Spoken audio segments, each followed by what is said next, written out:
Hello and welcome to a new Lakeside Parkway update. So just a quick one which show you a few updates around the layout. So not a lot has been done, but as you can now see, the ballasting is completed. So all the way up to there, and if I go around here, all the way up to there, and all the way around, I've done like the bits into the container yards, all the way around, and that down into here. So should, touch wood, be all the ballasting complete. I did have an idea about building another yard there, but I don't think I'm gonna have enough room, so I think for now it will do.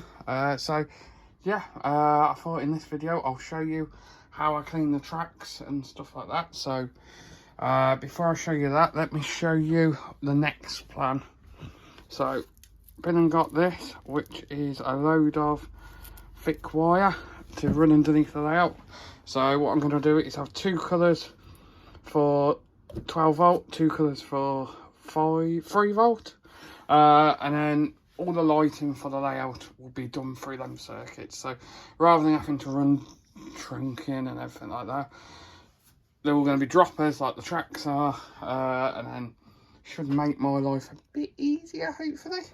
For the ballasting, no, I've been asked that, but this is what I've used, the Urban ballast.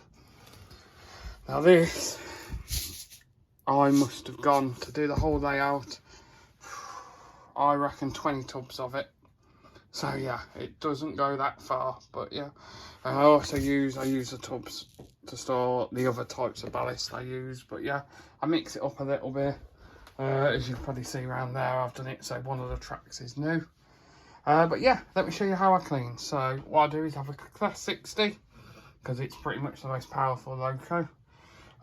Pulled by a, put in a Dapple track cleaner, but I only use this for hoovering. So that just gets the dust off. Then I've got a Gauge Master track scrubber. And then I've got two of these wagons which have both got these. And what I do before I send them around is I go around the tracks and properly scrub it with a, when I've done something like ballasting, I scrub it with Wooden Scenic scrubber, and then put a bit of Track Magic down and then run that, and it all should hopefully clean it. I've never had a problem yet, but yeah, what I'll do is I'll get that running and I'll show it you. Give us 2 seconds. Right, so this is how we clean it. So yeah, as you can see, you've got the hoover, the 60 pulling the hoover, then you've got the track scraper, and then you've got the two network rail with the little cleaning pads on it, just doing the rear. Yeah, what I do is I just allow them to go round each track probably about 10-15 times, and then that I've never had a problem after that. Obviously the sidings and stuff are a bit of another issue, but yeah, seems to do the job. But yeah, thanks for watching. I hope you like it. There's going to be a lot more coming up now. We're coming into the winter months, so I should be able to do a bit more, like I say, the wiring and stuff like that. But yeah, thanks for watching. Make sure you subscribe, and we'll see you in the next one. Bye.